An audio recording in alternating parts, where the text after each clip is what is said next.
Roberto, uma grande felicidade, uma grande alegria ter você aqui com a gente. Nosso primeiro podcast de 2026, você que está abrindo, Que honra. né? E você é o nosso grande amigo lá na Universidade Metodista de São Paulo, né? Você trabalha na área de comunicação, mas não é só isso, né? E então eu queria te perguntar para você falar um pouco mais sobre você, mesmo que se eu ficar falando sobre você, não é a mesma coisa que você falar Não sobre precisa você. estar aqui, né? Exato, eu também, né? Eu colocaria um PowerPoint assim com a sua foto. Bom, então, bom dia, boa tarde, boa noite, né, a todas e todos. Eu quero agradecer, né, ao convite. Primeiro dizer que fiquei apaixonado pelo lugar, né? Muito bonito, assim, parabéns, vocês levam um trabalho muito sério, muito bacana. Nós somos colegas lá da Metodista, a gente acompanha um pouquinho. O Roberto é um professor apaixonado por aquilo que faz, né? Tem uma formação em comunicação social. Eu fiz mestrado e doutorado em comunicação e semiótica na PUC de São Paulo, orientado pela professora Lúcia Santaella. E depois que a gente tem um pós-doutorado na Sorbonne, na França, e depois que a gente conhece, no meu caso, depois que a gente entende o que é a semiótica, que é a minha especialidade, a vida da gente muda. O olhar é outro. Então, porque, entrando um pouco, puxando a sardinha aqui para o meu lado já, a semiótica é aquela ciência que interpreta as coisas, que ajuda a gente a interpretar as coisas, interpretar coisas. A palavra coisa, jornalista não gosta muito, né? É coisa. O que é coisa? Coisa é a própria concepção de signo, né? É qualquer coisa que tenta representar uma outra coisa, Certo. né? Que vai representar o seu objeto. Que não representa isso que é interessante, não representa na sua totalidade. A gente não atinge o real na sua totalidade. Então ele representa, o próprio nome representação é isso, né? Ele traz uma parte do real, aquilo que a gente tem a competência para interpretar. E o Roberto é apaixonado por esse domínio do conhecimento, né? Por esse campo do saber que envolve todos os outros saberes. Todos. A gente não... Eu costumo dizer lá para os meus pesquisadores, colegas e discentes, que quando a gente faz ciência, quando a gente está em busca do saber, né, não existe uma ciência, são as ciências que constroem uma ciência. O que eu quero dizer, a gente não pode fragmentar os saberes. Saberes são conectados. Isso, né? Independente, eu concordo com isso. Isso foi um pouco de Edgar Morin, etc. Mas não é só dele, mas é o que a gente pensa. E o próprio filósofo que eu estudo, né, que é o pai da semiótica moderna, que é o Peirce, né, ele traz essa concepção também, né, de conhecimento e de crescimento da razoabilidade concreta. E como que foi essa história? Você é natural de São Paulo? Eu sou do interior de São Paulo. Qual cidade? Uma cidade que se chama Vargem Grande do Sul, é estado de São Paulo ainda, mas divisa com Minas. Certo. Tanto é que às vezes meu sotaquezinho cai um pouco lá para Minas, né, do sul de Minas. Mas eu saí da cidade com 17 anos, vim para São Paulo, aí fiquei alguns anos em São Paulo, mudei para a Europa. E como que se deu o seu interesse pela comunicação? Como que foi isso? Na realidade, eu preparei minha vida para ser médico, né? Eu sempre quis fazer medicina, e inclusive eu trabalhei muito tempo como instrumentador cirúrgico, porque eu achava que era o caminho, isso quando eu era mais jovem. Só que naquela época, era tudo muito mais difícil.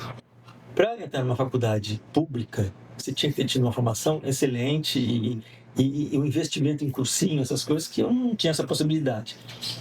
E para entrar numa universidade, numa faculdade particular, você tinha, como era período integral, medicina, eu não conseguia me sustentar, nem meus pais, nem minha mãe. É porque eu fui órfão muito jovem, então minha mãe que manteve ali toda... Nossa. Então não dava pra gente se sustentar. Aí trabalhei como instrumentador cirúrgico naquela esperança de poder, né, estar na medicina. Aí surgiu a oportunidade de ir para a Europa, fui para lá. Quando voltei, bom, a gente precisa dar um jeito na vida, né? Tentei mais algumas vezes ainda vestibular para medicina, mas a outra paixão que eu tinha era a comunicação. Certo. E pronto, entrou a comunicação na minha vida, e eu acho que é isso. Uma vez, quando eu era muito pequeno, eu fiz um teste Quando adolescente, eu fiz um teste de vocacional. Aí deram essas duas coisas, ou saúde, medicina, ou comunicação. Falei, parte de comunicação, ver que se dá certo. E acho que Certo. deu. Ah, nossa, que legal. Mas esse seu percurso dentro da área de comunicação, depois você, com 17, então você veio para São Paulo, e você entrou na qual universidade? Entrei mas muito depois, porque ainda fui morar na Europa, tal. Quando eu voltei, entrei na PUC de São Na Paulo. PUC de São Aí Paulo. eu fiz a graduação, e mestrado e doutorado lá. Como foi para você ir para a Europa? O que aconteceu? Você... Foi uma loucura, porque eu morava numa república, Certo. né, com umas amigas e com uns amigos, e uma amiga minha começou a namorar um vizinho nosso. Esse vizinho hoje é meu cunhado, que é irmão da minha esposa, da Rita, que está aqui. E ele começou a morar com a gente lá. E nesse tempo, a minha esposa com o pai dela e outros irmãos foram para a França. Meu sogro foi desenvolver uma pesquisa no CNRS, que é o CNPq deles, né? Entendi. E foi a família toda. E esse meu cunhado hoje, que era namorado dessa minha amiga, foi para a França. Aí eu falei, também quero ir para esses lugares aí, né? Só que eu tinha amigos na Alemanha.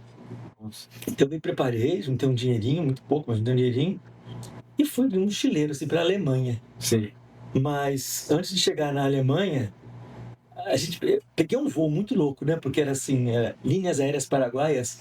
A gente saía de São Paulo de ônibus, vinha até Campinas, pegava o avião em Campinas, ia até Assunção. Assunção trocava de avião, ia até Recife, e Recife ia para Madrid, onde eu desci. E de lá eu fui de trem para a Alemanha. Só que antes eu parei em Paris. Fiquei uns dias lá, que a Rita já estava lá, minha esposa já estava lá. Certo. E falei, não, é aqui que eu quero. Não é outro lugar no mundo que eu quero. Né? É aqui.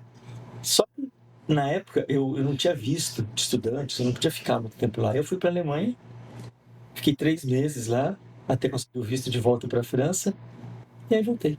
Mas a Rita já era sua esposa, não sei? Não.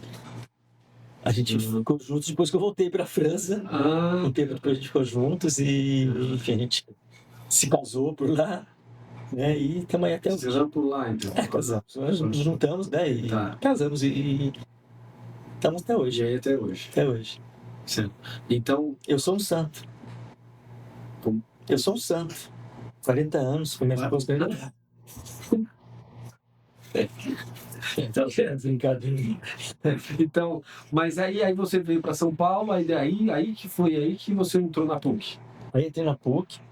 Na realidade, antes eu tinha entrado na FAAP. Você ficou quanto tempo na França? Quantos anos aí? Uns 2 anos, é isso, 2 né? anos? Aí entrei na FAAP primeiro. Não sei nem se eu posso falar, mas eu achei muito elitista, muito... Imagino. Não me dei bem com alguns professores, né? Falei, nossa, eu não quero aqui não. Aí fui pra PUC. E a PUC foi uma virada na vida da gente, né? É uma universidade muito bacana, né? É uma universidade confessional também, mas ela é bem mais aberta, mais progressista. Certo. E aí, de lá eu fui aí, fiz a graduação. Falei, não posso parar na graduação. Aí fiz o mestrado, a duras penas, porque fui com bolsa e devendo um semestre, aí foi negociando no advogado, a gente foi pagando aos pouquinhos e tal. E porque era muito aberta essas negociações, não sei como é, mas... E aí fiz o mestrado lá, falei, não posso parar também. Conhecemos a Santa Ela, que eu já admirava pelos livros, pelas obras dela. E foi engraçado, porque muito tímido, morrendo de vergonha, um dia eu cheguei no elevador lá da PUC e eu berrei no elevador, assim, será que você pode ser minha orientadora? Eu tô morrendo de vergonha dela. Eu falei, claro! E aí a gente começou essa relação muito bacana. Aí fiz mestrado, fiz doutorado com ela. E hoje a gente tem uma amizade muito boa, a gente trabalha muito em alguns projetos, né? E, enfim, ela é a minha guru, né, intelectual, posso dizer. Certo.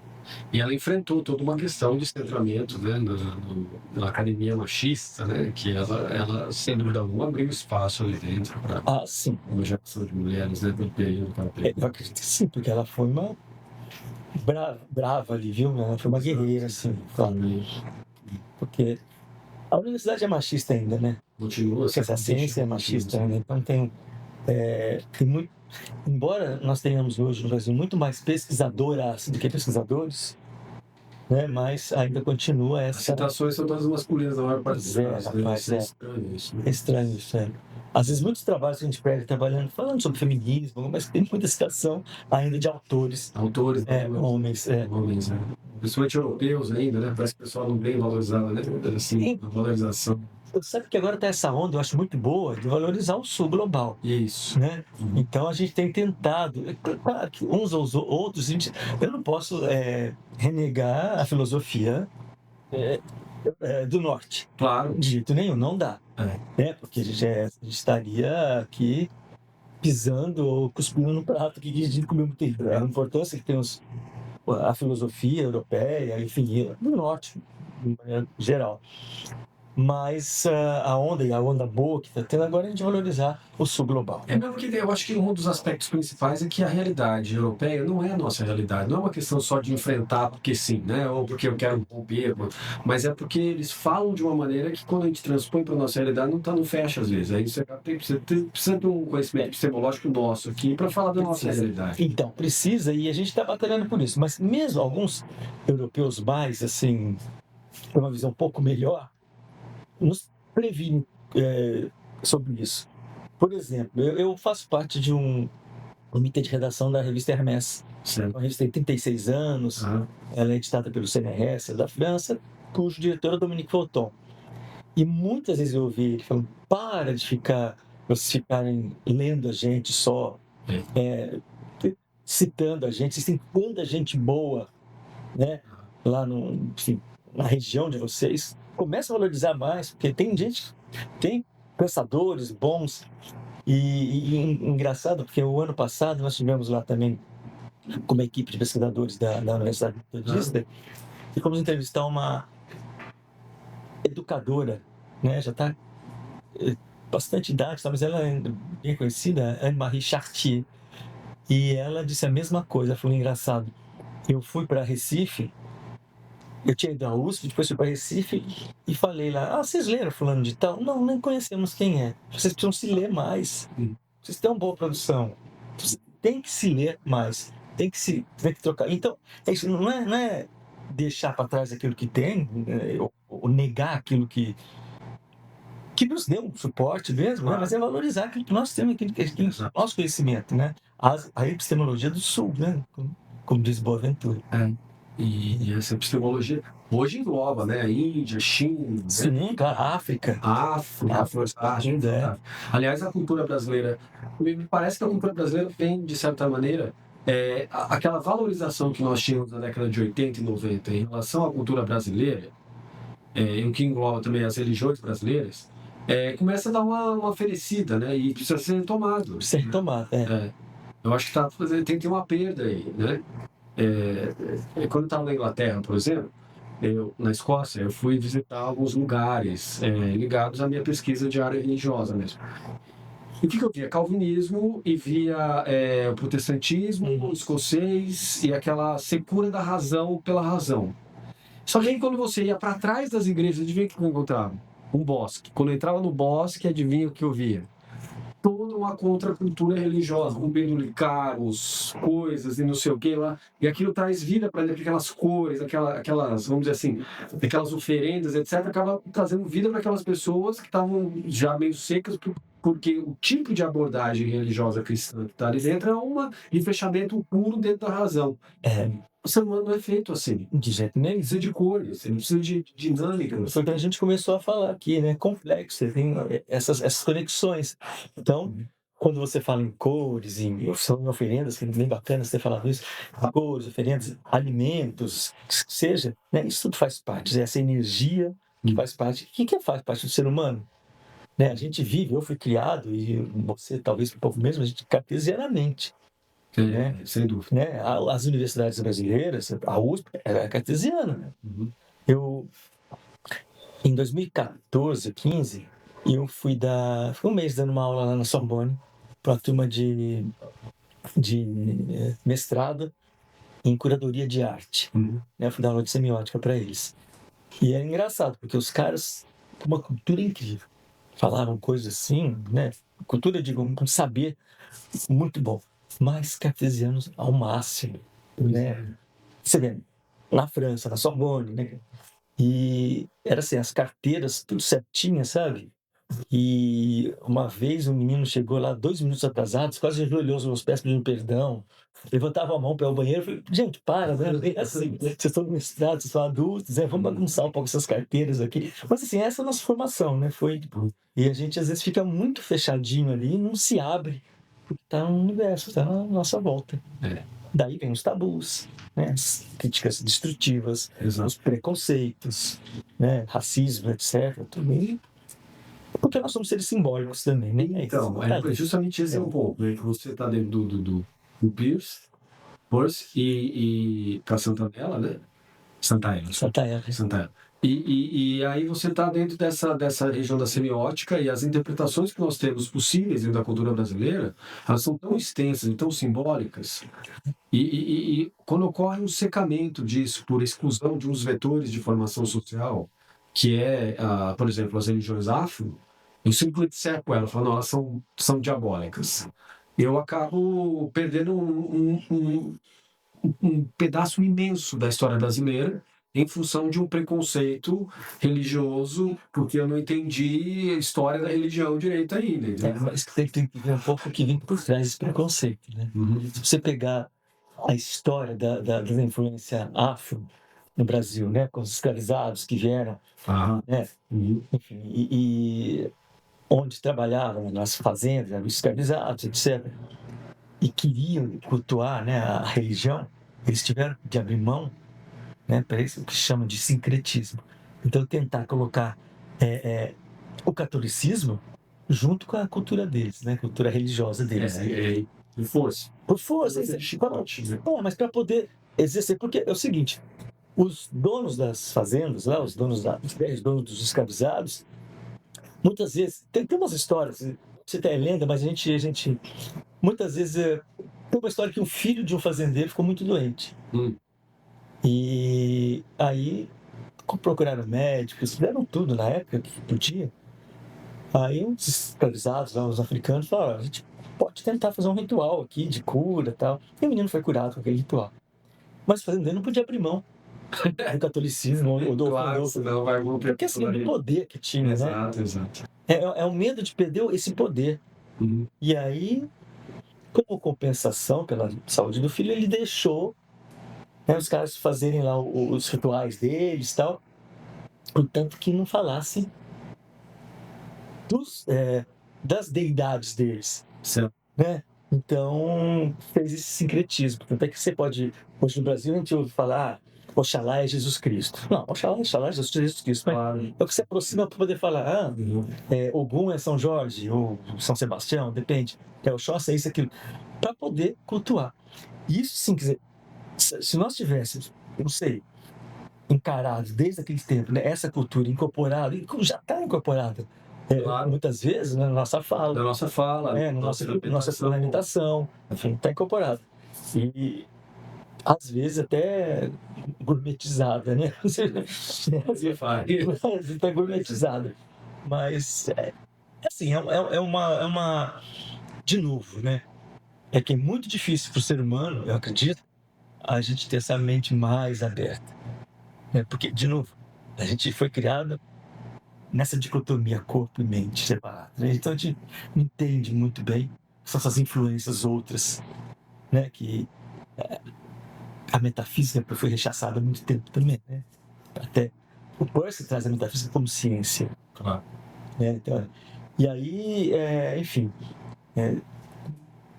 vai cortar um pouco, vai tolir um pouco essa parte da história. Assim. Daí, hoje, um movimento um pouco mais avançado, eu acho que muito justo, muito exato, né? Que é essa reivindicação dessa aceitação de outras etnias, Certo. né? E nós estamos batalhando. Ah, mas você é branco, você não tem um lugar de fala, né?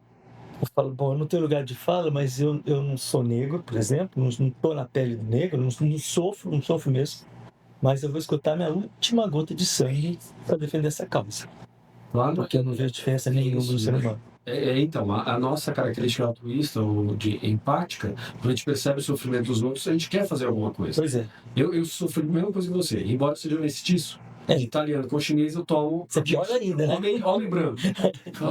Aí não, mas eu sou mestiço. Não, mas você não é, porque você é mestiço branco. Mas eu sou mestiço amarelo, então.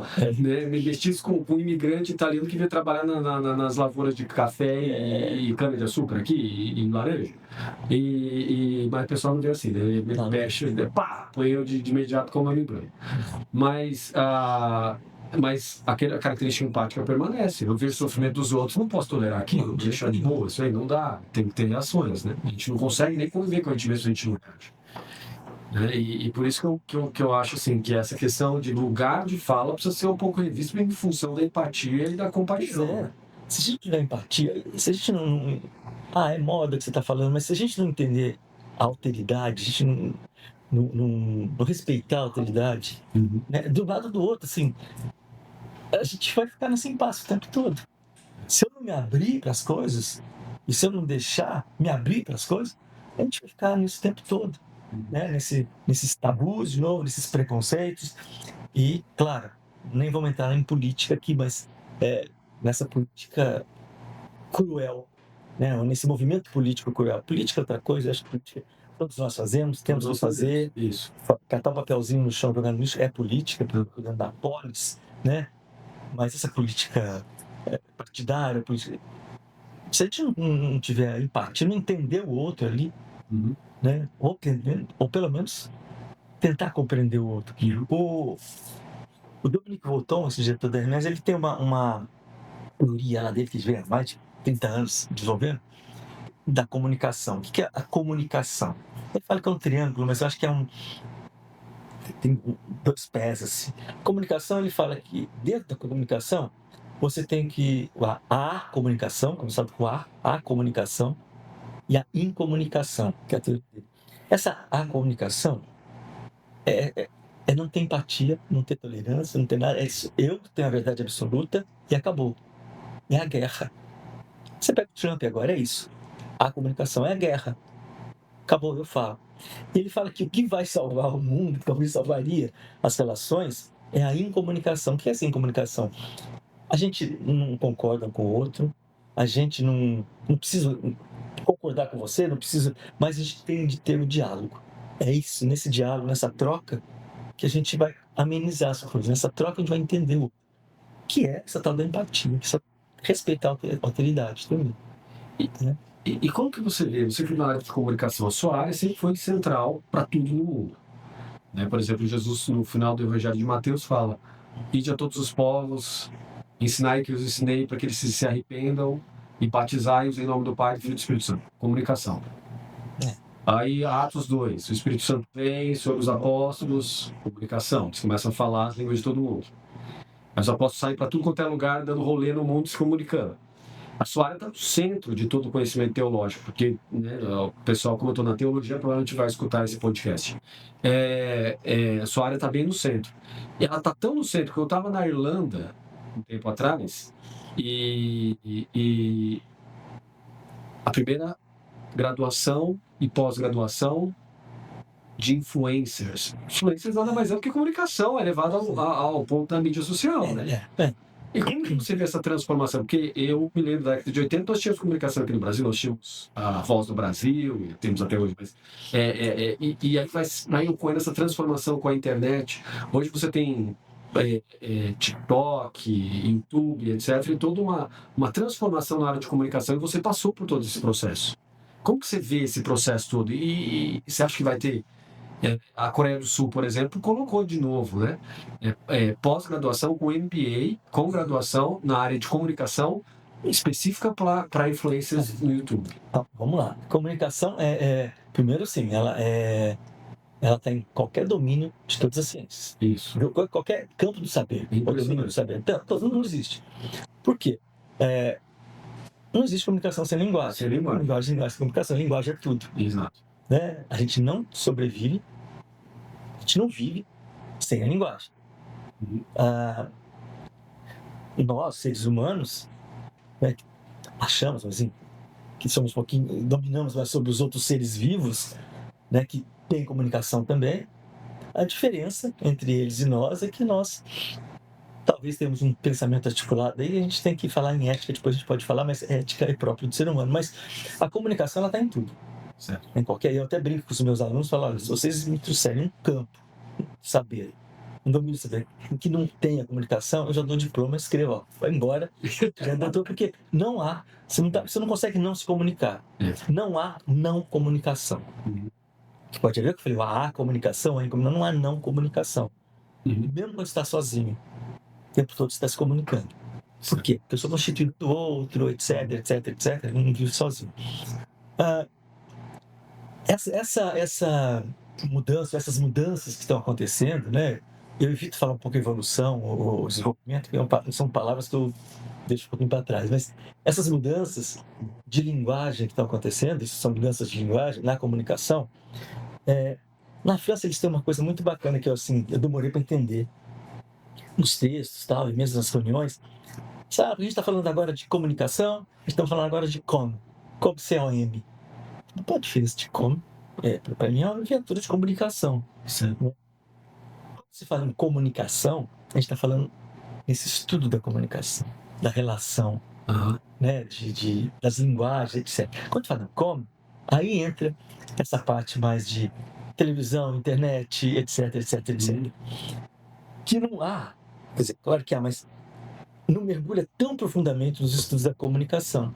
Porque é um entretenimento hoje, não estou rechaçando isso, não é isso não, mas é um entretenimento. E esses influencers, né, que agora viram, tem que fazer uma faculdade na Coreia do Sul, e na Irlanda, mas, assim, por que eu acho isso? Eu volto lá para o comecinho, questão de ética. Porque um influencer, e a gente, aqui no Brasil, graça desses influencers, né, e muitos deles propagando desinformação, né? Então, se você não tem uma formação assim, nem diria que precisasse ser uma formação universitária, mas uma formação ética, consistente, você deturpa tudo, você estraga com tudo, né? E a grande responsabilidade disso. E assim, e a pessoa que está recebendo isso, né? Eu evito também falar receptor. Receptor parece, se a gente voltar lá para a escola de Frankfurt, etc., né? Para as teorias mais funcionalistas da comunicação, falar receptor de uma pessoa passiva, não é, né? Receptor não é passivo. Então, eu costumo chamar de intérprete. O intérprete dessas mensagens, né? Porque o intérprete é capaz de interpretar, de entender ou não, mas enfim, mas discutir e trazer de volta. Dar um retorno. Certo. E nesse momento esse intérprete vira de novo o emissor. E aí vai indo. É um movimento helicoidal que nunca termina. Então, se você é um influencer, vamos colocar um emissor, você começa a propagar coisas falsas e formar uma geração sobre isso, onde a gente vai parar? É isso, né? Eu acompanho os seus posts no Facebook e aquelas suas tiradas super inteligentes, mas extremamente afiadas em relação à política brasileira, né? Por exemplo, na China, que nós temos um sistema confucionista, e o pessoal fala que é comunista, é confucionista. Aí você teve uma lei recente que proibiu os comunicadores que não são formados na área de falarem coisas que são da área. Por exemplo, eu não sou nutricionista, vou falar de nutrição. Você está cerceado, não pode, você tem que se formar primeiro. Por quê? Porque eles notaram esse problema. Começou a sair um monte de gente falando tudo quanto é coisa nas redes, né? Da China, que aliás tem até uma coisa que no Brasil já aconteceu, que eles queriam colocar aqui é uma espécie de YouTube chinês, mas o nome é Youku. Aí eu lembro disso. Isso foi real. Aí o pessoal falou assim, não dá. Não entrou, né? Não chegou. Aí o pessoal tentou trazer, não, mas nós queremos que seja esse nome. Aí o pessoal brasileiro, os empresários, falaram assim, não dá. Esse nome, não, muda o nome. Eles falaram, não, bater no pé, não teve. Até chegou, né? Eu me cadastrei lá. Chegou, mas ele cortou, por quê? Porque o nome é muito pejorativo, vamos dizer assim. Aqui no Brasil fica uma expressão de falar, entendeu? Então, aí mas o pessoal não entendeu isso, o pessoal da Câmara de Comércio não entendeu isso e acabou minando essa plataforma que é muito boa. Mas essa questão que você estava falando da questão ética afeta principalmente idosos hoje, né? O pessoal fica vendo. Minha mãe, por exemplo, já me veio com algumas informações. Falei, mãe, isso aí não tá certo, tem que tomar cuidado. Outras amigas dela, amigos do meu pai também, meu próprio pai também, né? Já estão 80 anos de idade e tal. Eles absorveram isso, eles estão vendo em tudo direto, então estão pegando coisas que tem que tomar muito É cuidado. um problema, né, Plínio? Porque não só os idosos, acho que sim, mas o grande problema é quando atinge as crianças e adolescentes, né? Certo. Porque é a próxima, é o que a gente está esperando, né? O que desenvolver né, o mundo. Então, como que eles chegam? Né? O nível de desinformação é muito grande ainda. É impressionante o nível de desinformação. Você fala, por exemplo, para um adolescente, mesmo para um adolescente, um adulto, né, recém-saído da adolescência, sobre o período da ditadura militar, eles não sabem o que é isso no Brasil. Então, isso é perigoso. Você não sabe. E os influencers estão nem aí. Ainda ontem mesmo eu vi um pedacinho de um programa no canal de TV aí que falava sobre influencer. Então foi milionários, ricos com isso. Mas uma partezinha que eu peguei, que a moça falava assim, então, para o seu bebê, você coloca cenoura, não sei o quê. Ela não é nutricionista, ela não é médica. Eu acho muito, muito perigoso. Perigoso para o bebê ainda? Então, e aí? Se for um bebê com diabetes, por exemplo, está diagnosticado, se colocou ali, vai embora. E a gente vai, né? As pessoas vão. Eu não estou dizendo que são pessoas mais humildes ou pessoas que não tiveram oportunidade de... Não, é todo mundo. Você pode pegar a classe média alta aí, né? Que propagam, que repetem isso também. É muito mais fácil, né? A internet chega hoje muito mais fácil pra gente. Não tem o momento da leitura. Né? Já vem mastigadinho, quase. É isso. E vem facilitado, né? Com visual, com música e tudo. Música, áudio, pedaço de filme, áudio e tal, vai facilitando coisa. Claro. E fica até agradável mesmo, às vezes é agradável. E é bom você ouvir de vez em quando, né? Porque às vezes a gente trabalha, a gente chega em casa e fala, assiste um pouco de novela, alguma coisa que me deixa mais... Não preciso pensar muito, né? É agradável, isso é muito fácil. Tem um pesquisador amigo meu que é professor universitário na Polônia, mas ele é italiano, então a gente troca ideia de vez em quando. Aí ele me falou o seguinte, que a nova religião na Europa não é neopaganismo, não é Wicca. Eu falei, mas o que é? Ele falou assim, chama Netflix. É uma religião, né? É a nova religião, o novo templo da religião, porque as pessoas absorvem todo o conhecimento que está lá por séries, por exemplo, vou maratonar séries, sabe? E aquilo vai observando no roteiro. E as referências começam a ser desse segmento. Você, como é da área da comunicação, como que você pensa em relação a isso? Você estava falando, eu estava pensando. Você vê a importância da comunicação, então, aí? Total. O que eu vou jogar vou maratonar a Netflix. Qual a responsabilidade? O que eu vou colocar como série ali, ou como tema, como assunto que eu... Né? Agora, não pode demonizar, né? Demonizar. Não acredito no demônio. É o jeito de falar. Né?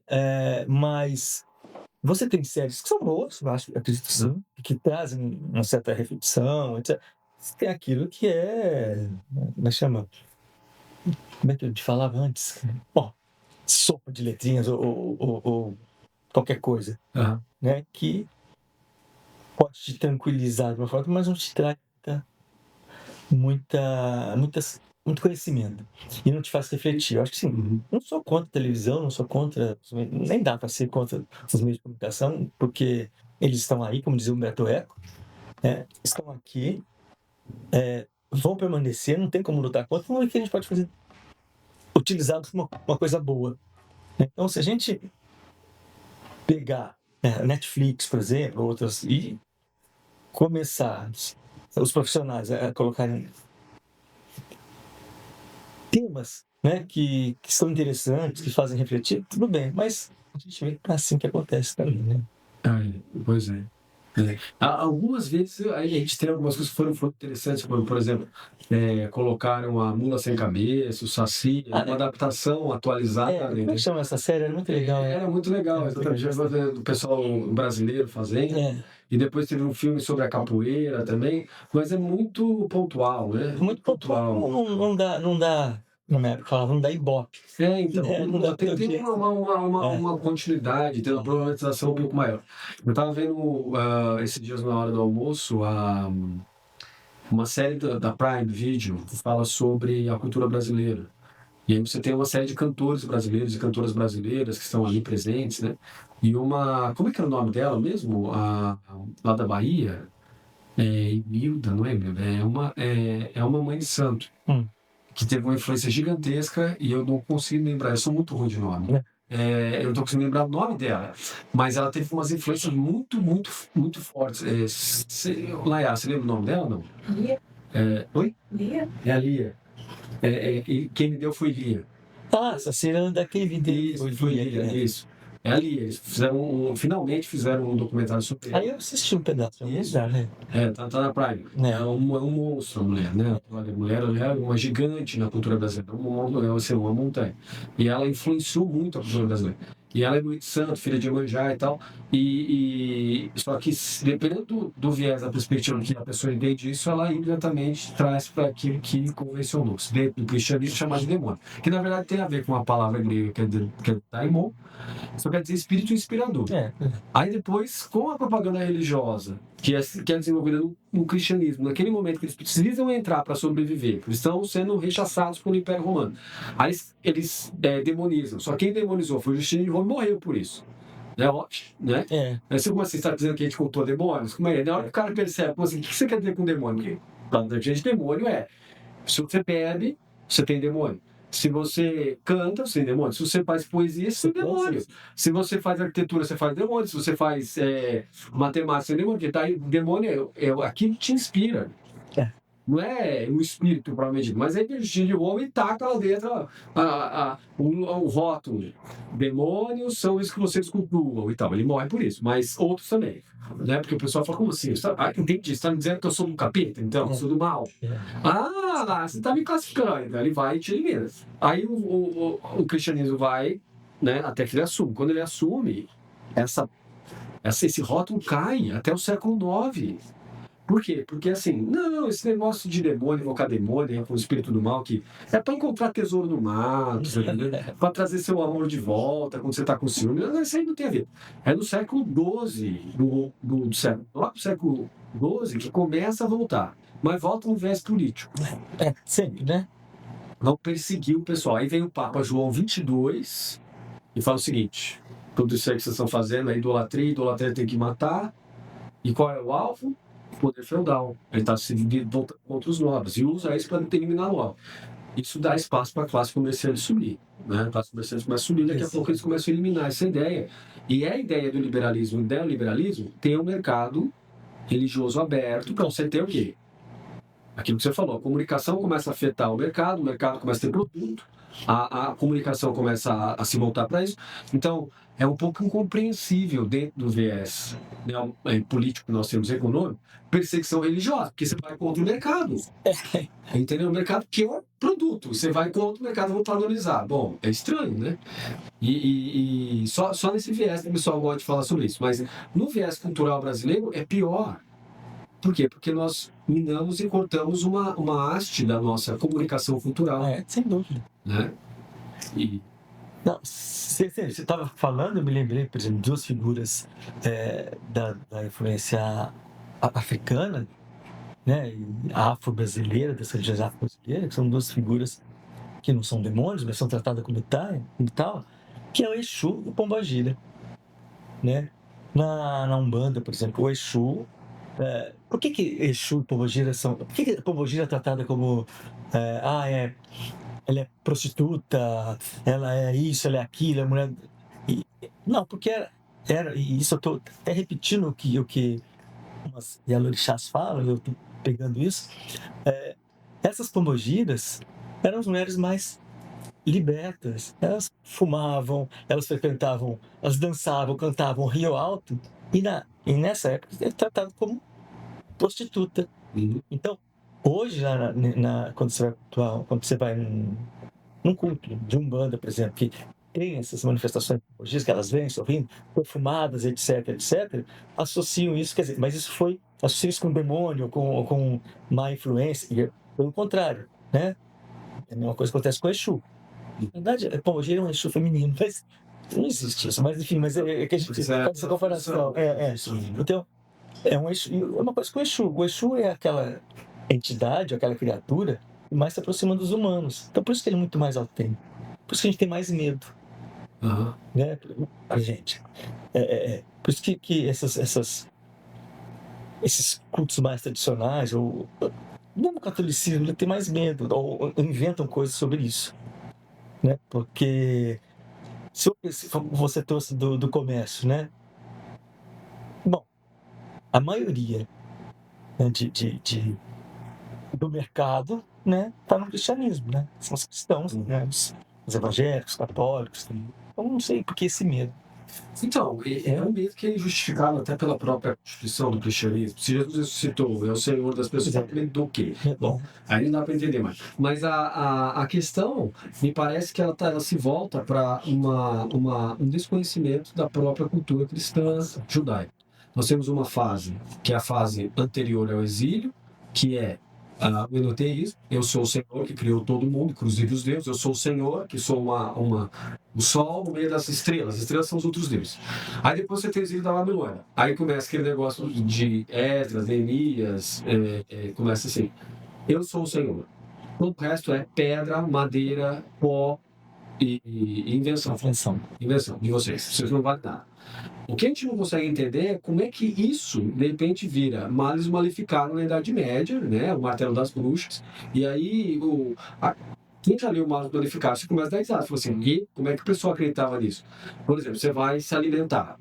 Se você não fizer o sinal da cruz sobre a comida, o demônio entra na hora que você abre a boca. Se você for defecar, se você não fizer oração e defecar, o demônio entra em você. Agora, se tiver diarreia, já ficou possuído. Você não dá até perdido, já foi. Então, você imagina a loucura que é isso. E aí o pessoal transpõe o mais modificado, que é uma mentalidade anterior a pragas. Na Idade Média, que aí dispara a ciência, o pessoal começa a pensar sobre isso, não tá dando certo, essas orações, isso não dá. O negócio tá matando todo mundo, peste negra, tá matando todo mundo. Aí passa para dentro a ciência. E os principais, a igreja cristã investiu na ciência e continua investindo até hoje. E aí tem um outro pessoal falando, não, vamos abandonar a ciência. E aí como é que isso se torna aqui no Brasil perseguição à matriz africana? Né? A gente não consegue entender muito bem isso, né? Quando tiver no Pelourinho, por exemplo, o que a gente vê? Os africanos, os descendentes que estão lá, que é o nosso povo, os mestiços, é o povo mais cristão que eu já vi.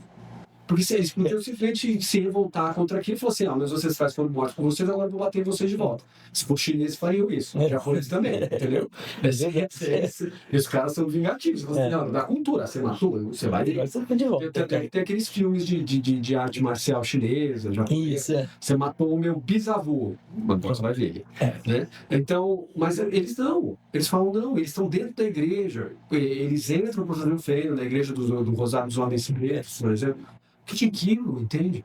Se eles não são os cristãos, não sei quem são, entende? Sabe por quê? Sabe por quê não? Mas assim, o que a gente pensa, porque na cultura africana não tem a noção de pecado, não tem a noção de eu ser melhor que o outro, não tem essa noção. Nas religiões tem as hierarquias, mas o que tem é essa partilha. Né? Todos somos iguais. Então, se lá na Bahia eles entram na igreja, né, com esse espírito aberto, é porque é o espírito africano que está ali. Né?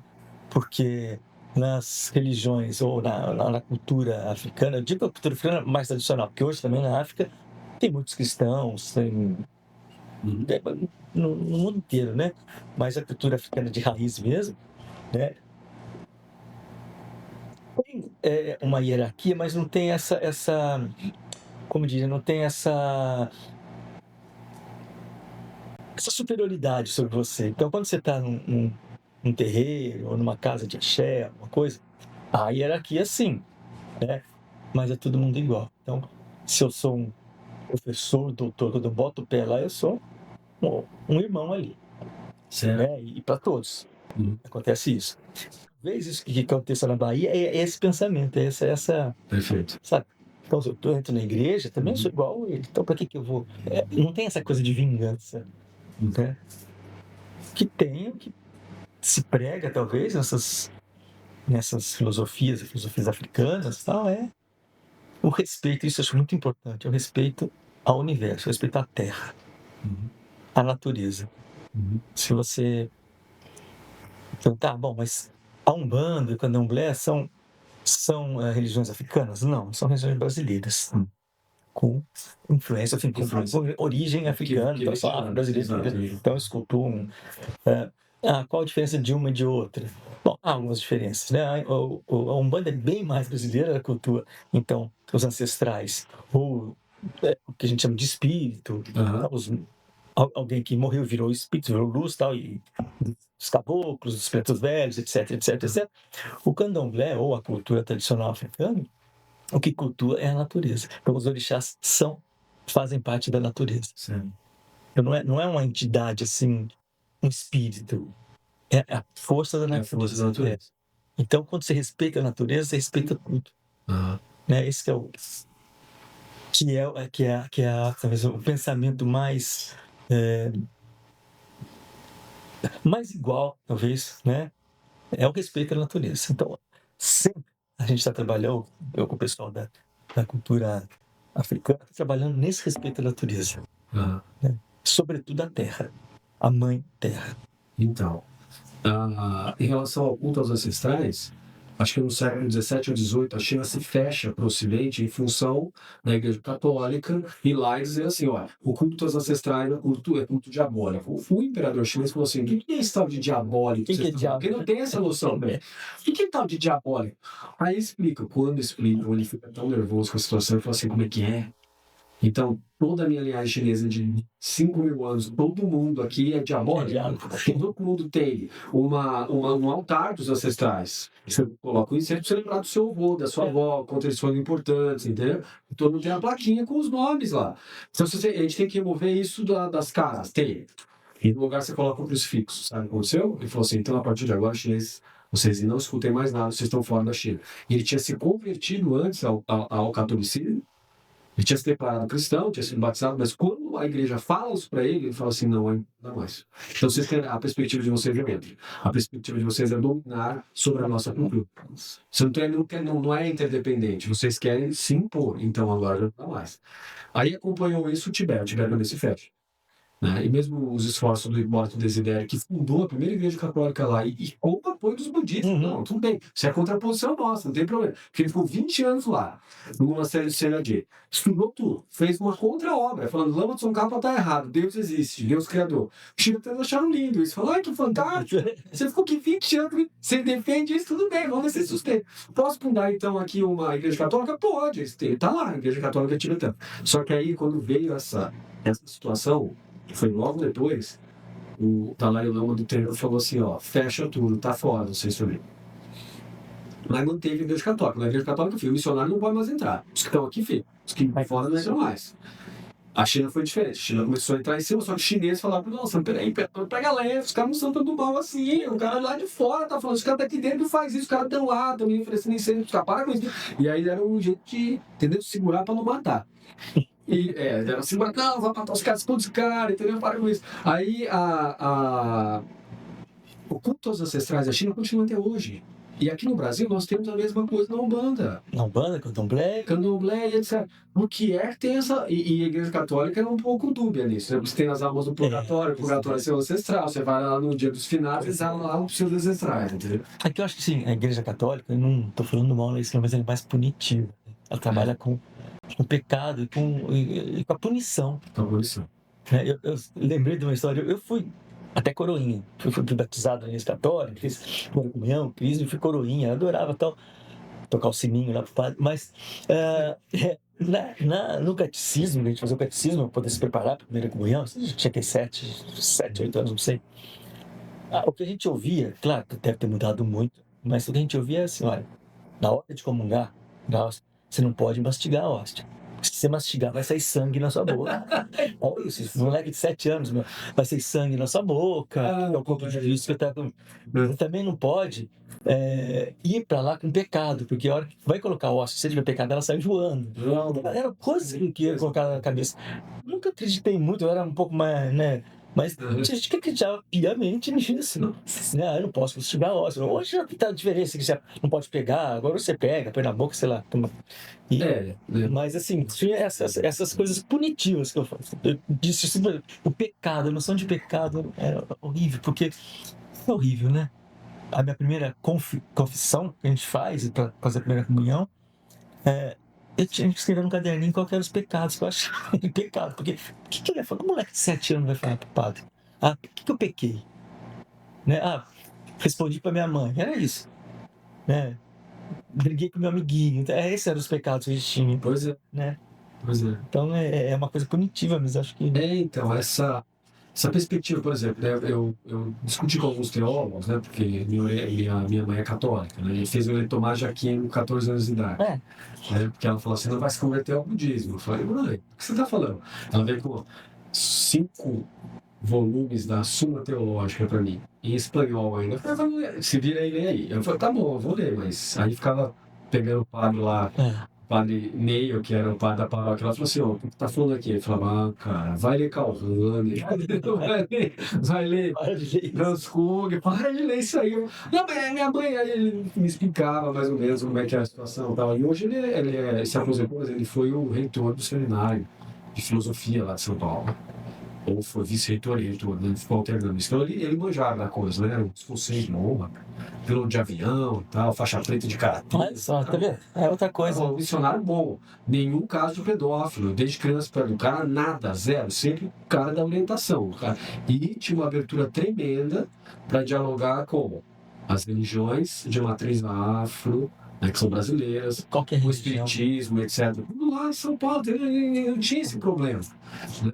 Agora, depois houve um avanço da renovação carismática católica, que minha família tem a ver com isso, e depois eles se afastaram todos, porque houve um fechamento tão forte que eles falaram assim: vocês estão indo com isso aí. E todo mundo começou a demandar, entendeu? Falou: não, mas aí não dá. Porque começa a ter um negócio do tipo: ou é isso, ou tá todo mundo no inferno. Igual você falou, tá todo mundo no pecado. Não, pera, né? Vamos com calma, né, com isso. Agora, como você falou, né? Nós temos essa cultura, nós temos um contra-catolicismo, que é catolicismo, que é o pessoal que aceita numa boa, né? Se aproxima e tal. Mas, ainda assim, essa noção do pecado, como eu estava falando para você, ela é muito estranha. Porque ela é assim: você tem uma graça santificante, você é uma graça cooperante. Se eu estou em pecado mortal, eu vou rezar, a graça atuante atua na minha oração, mas a santificante não. O que é isso, né? Então, quer dizer, eu tô com um problema. Eu vou até Deus e falo: tô com um problema, preciso melhorar. E Deus fala assim: não, agora é o seguinte, confessa lá. Cumpre a formalidade da burocracia. Agora você volta aqui. Bota o carimbo lá. Aí fala com o padre: pelo volta aqui, nós começa a te ajudar. Mas se você não fizer isso, não te ajuda. Essas teologias precisam mudar. Tá na hora de entender o brasileirismo. Mas temos que também entender, porque parece que a gente só está beneficiando aqui um pensamento, mas em todas as religiões, né, tem um pouco de tudo, né? Tem gente que é gente séria, tem gente que não é séria. Nas religiões de matriz afro, tem muita gente que não é séria. Muitas. Né? Você passa hoje aí, mesmo em São Paulo, os postos, traga o seu amor em 3 dias. Isso não é seriedade. Ou seu dinheiro de volta. Isso não é seriedade, assim, mas existe e usa disso também, às vezes, para pagar o medo. Olha, se você não fizer isso, sabe? Enfim, na Igreja Católica e em outras igrejas também tem isso. A gente não pode também. A gente tem que saber, né, que há gente boa em outros lugares também. Eu, na Igreja Católica, por exemplo, eu gosto muito, embora não seja. O Frei Beto e mesmo Leonardo Boff. Mas eu estava achei muito lindo, eu estava numa cerimônia lá como é que chama? Na faculdade do Sem Terra. Tem eles chamam lá em Guararema, acho que é. Então, estava numa cerimônia lá, era uma cerimônia com várias religiões. Como é que a gente chama isso? Com Ecumenismo. ecumenismo, ecumênico. Tinha lá o pai de santo, tinha o pastor, tinha o espiritismo, o cara do espiritismo, etc. E tinha lá, estava o Frei Beto. E cada um falou, fez um discurso bacana, e o Frei Beto falou uma coisa que me deixou muito, muito tocado, que eu acho que é legal, que volta aquilo que a gente está falando da natureza. Choro. A gente tem que agradecer tudo. Essa alface que você vai comer, ela deu a vida para você. Ah, Né? Esse grão de arroz deu a vida para você. Essa galinha no Brasil. deu a vida para você. Ah, Né? Então, o que a gente tem que entender é que a natureza está nos auxiliando. E nós somos nada nessa natureza. Quantos milhões de anos tem a natureza e esse universo? Quantos mil anos, quantos anos nós temos aqui? Se a gente for embora, ela continua. Então, é esse agradecimento, essa relação, né, com a natureza que me fascina. Então, eu gosto muito, quer dizer, é um pensamento católico, cristão, né, que coaduna com outros pensamentos eu diria, menos pesados, mais abertos. com uma visão mais aberta, né? Exato. É isso. Quando houve uma fala do Lai Luma, né, um tempo atrás, durante a pandemia, ele falou assim: olha, vocês estão preocupados com a pandemia, mas é uma crise ambiental na sequência. E aí o ser humano vai ter entre 80, 100 anos, talvez menos. E aí a coisa, se não melhorar, vocês vão ver catástrofe ambiental toda hora e a coisa vai pegar. Eu liguei pro meu professor, né, uma vez professor ser professor, que é o Geshe Jamshuchoda, que foi abade do monastério de Ganden, fundado pelo Tsongkhapa no século XVI, na verdade século XV. Aí eu falei para o mestre: que papo é esse aí que o Dalai Lama tá falando, cara? Que papo é esse? Levou tudo. Quem inventou? Que assim, não, isso aí é porque o pessoal que tá junto com ele do Prêmio Nobel, os cientistas estão falando que nós estamos diante de crise ambiental. Eu falei: não, estou acompanhando pelo site da NASA, de fato as projeções não são boas, é aquecimento mesmo. Aí ele falou: e aí, então o que a gente faz? Vai morrer todo mundo no churrasco, no planetário? Ele falou assim: não, o planeta continua, igual você falou, igual o Balbo falou, o planeta continua, a natureza continua. O que vai acontecer são os seres humanos que vão diminuir drasticamente, tem que reformular a tua cultura, porque vai sofrer muito. Vai ter que ter um outro pensamento, outro tipo de ação, etc. Porque... E era imediata a ação, e a gente não estava vendo nada. Então já passou 6 anos disso aí. Eles estavam falando: em 3 anos, se a gente não corrigir, vai dar um problema imenso. Passou 6 e aumentou a temperatura. Então nós estamos diante de um problema sério. E não você para a gente não vai ver. Não. Mas as gerações futuras é que vão sofrer com isso, né? Eu gosto muito do que a Santana falava, né, Zona? A única espécie, né, a espécie mais errática do mundo é a espécie humana. Porque ela destrói seu próprio habitat. Né? Porque os outros bichinhos não destroem. Né? Essa história do antropoceno agora, etc. Essa interferência do homem, não, do ser humano, né, na natureza. Né? Então, mesmo, quer dizer, se a gente não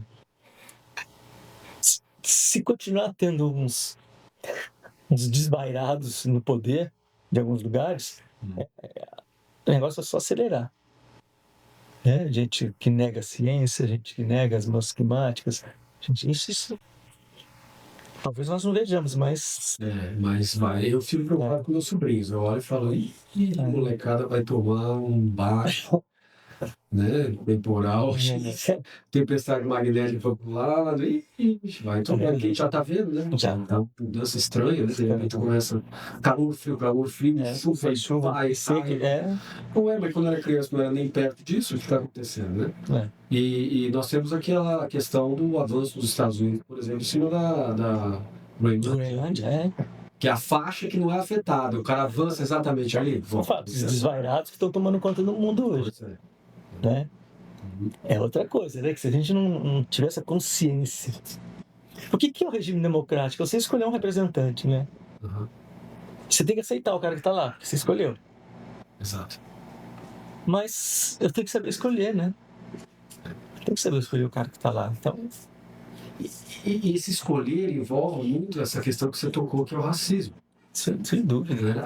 Isso está na Europa desde lá do nascimento do liberalismo, que nós somos a raça, e o cristianismo é instrumentalizado de novo para dizer que nós somos a raça superior que pode escravizar as demais e utilizá-los como mão de obra, porque eles já não têm alma mesmo. Então, qual é o problema? Se tivesse alma, eles eram batizados. Aí os jesuítas e os dominicanos, etc., começaram uma discussão tremenda. E os dominicanos começam a falar, Bartolomeu de las Casas, né? Começam a falar assim, olha, eles foram batizados. Então, eles são predestinados, não pode escravizar. E aí os jesuítas falam assim, não, mas veja bem, alguns, né? Outros não. Outros começaram a discutir, não, eles têm razão, os dominicanos têm razão, vamos parar com isso. E alguns começaram, não, eles podem enganar a gente para o livre-arbítrio. Mas aí como é que fica a coisa, entendeu? E aí começa, não, mas então não podemos, não, eles são batizados, mas tem que provar com a vida deles que eles são cristãos. Que... então isso volta para você mesmo também, então. Então eles podem escravizar de volta, porque você também, quem disse que você não é hipócrita também, né? Então. Quando que a história começa a ser contada, né? Esquece que os primeiros foram os africanos. Então a história deveria vir de lá. A gente não, essa parte a gente é pro lado, até tem um pouco mais, mas essa parte é pro lado da história. A história começa com a história europeia, sei lá, enfim, mas e os africanos como ficam, né? Esses foram os primeiros povos. Os primeiros povos, né? E a gente negligencia, a gente deixa isso. História da África. E aí você fala isso para você, não sei o que. Não. Eu quero estudar Estados Unidos. Tô ensinando pragmático, mas... Estados Unidos. Não, mas Estados Unidos é uma colônia, meu filho, minha filha. Isso aí é um desenvolvimento posterior, com um enfrentamento ao problema inglês, né? E domínio, como assim? E a nossa cultura ela é muito diversificada, muito mais rica do que... Não é que eu quero falar que a nossa raça é melhor, não é isso, mas a nossa cultura, a nossa rede, ela é mais rica e tem mais ventoso do que a cultura norte-americana. Mas é o que... Aí a gente vai voltar e ficar o dia inteiro conversando, falando, mas é o capitalismo, né? É o capitalismo. É a competição. Né? Eu tenho que ser melhor que o... Que assume essa questão da raça. E nós somos a raça. O capitalista é a raça superior. Olha, eu estava acho que foi ano passado. Foi em 2025. Eu fui para a reunião da Unesco, lá em Paris. E estava tratando sobre a inteligência artificial, a ética, o que a gente está agora discutindo bastante. E aí tinha lá os Estados Unidos, tinha a Europa toda, tinha o Japão, tinha a China, não me lembro, mas tinha a União Soviética, estava ali discutindo, e tinha a África. E discutindo, porque a tecnologia, a gente tem que trabalhar com ética, porque é o nosso sonho, né? Aí levantou, e eu achei isso genial, depois eu levantei e aplaudi em pé. Levantou um africano e só fez a pergunta assim, e nós? E nós? Só uma perguntinha. É na África. Né? E nós? Como é que fica? Todo mundo começou a Índia, aí começa, né? Mas ninguém respondeu. E nós? Até hoje, século XXI, né? Se o povo africano não se impuser, cara, e ainda está muito assim. Está muito assim. Eu acabei de descobrir que tem um fórum da economia africana com 35 anos, e eu acabei de descobrir, e isso que eu sou fuçador de internet, lá olhar.